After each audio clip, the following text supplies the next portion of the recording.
Ram Ram to you and Ram Ram to all the viewers who are watching me. Yeah.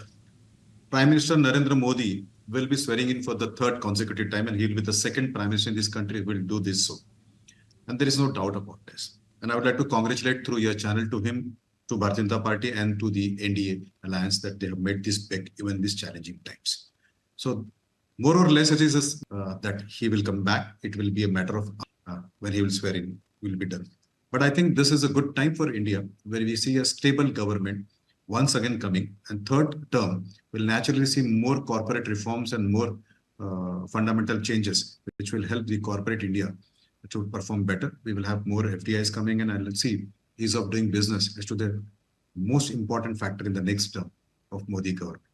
Right, Vinit, but what will be some of the non-negotiables that you see from the BJP side, considering that TDP's Mr. Naidu, he has earlier been very, very vocal about his demand for statehood, and then you have Nitish Kumar on the other hand, who's pressed hard for a caste census. Do you think BJP will be in a position to sort of agree to their demands? And what is it that you expect in terms of the demands that will be made by some of the key allies? Honestly, at this moment, I will not have the access to the leadership's thought process and also the negotiation which will go inside that boardroom which is there. But in alliance, there will be always, common minimum programs. There will be always demands, and also there will be push and pull. Whether the single party dominance is there, one party dominance is there or not. And in the past, also in the last 10 years, you would have seen when Mr. Modi was ruling, he took all the parties together, understood their requirements, their compulsions, and then the policies were formulated. Now here the interaction will continue. So there is nothing new as such. Yes, as a common man, many times we feel that if the numbers are less than 272, then there is more negotiation. Of course, there will be regional requirements of TDP, there will be regional requirements of JDU, there will be their own aspirations which will push this through. But I think that will help the entire country, because what comes out after the discussion is always better than non-discussion. So I see a better day, a good day coming for all of us. And we hope that happens as well. But let me ask you another follow-up question to this, Vinit. Now, the Congress has alluded to a special category status as far as the state of Andhra Pradesh is concerned. I was mentioning a little while earlier that Jairam Ramesh had also alluded to that in his tweet. And because this was primarily the reason why TDP walked away from NDA in 2016. Now, the NDA, if the TDP decides to walk away, it will still be fine with forming a government, but it will be hanging by a thread.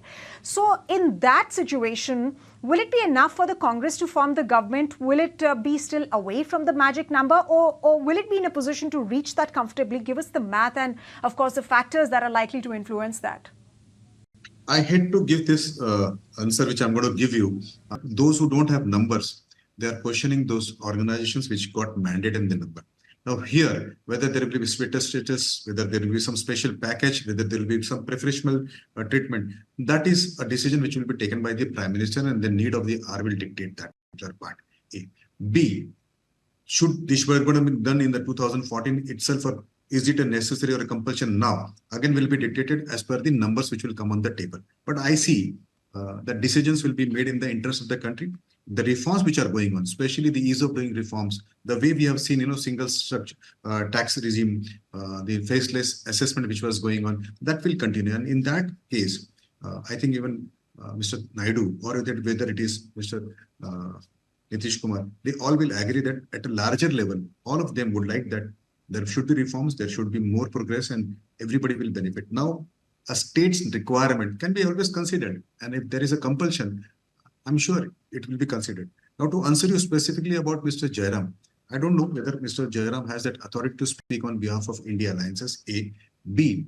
This kind of, narrative building has been tried by him many times, and this is one of the attempts which they will try to do this.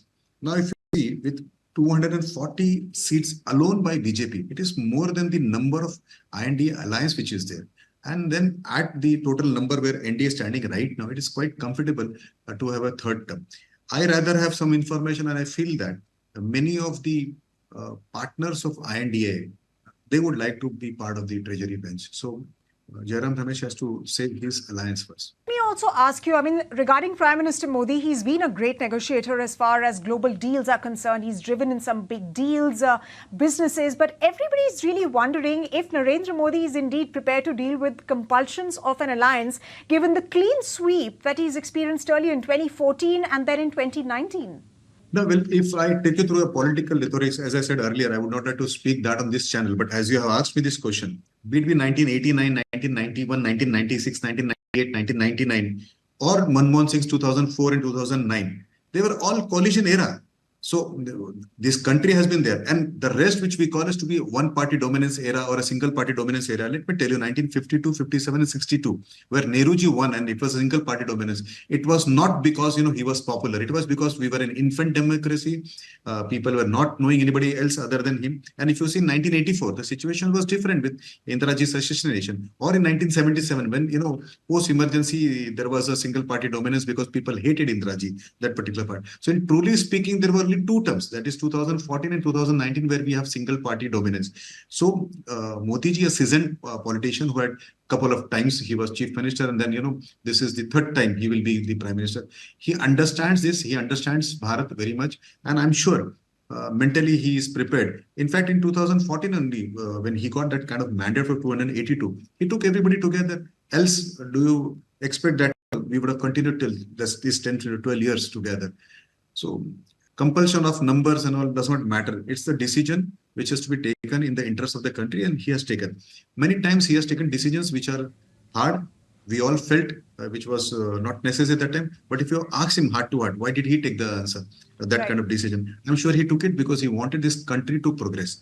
Else, a politician can easily take populist decision. It is very easy to say that I'll distribute so many things free of cost. I'll not tax you.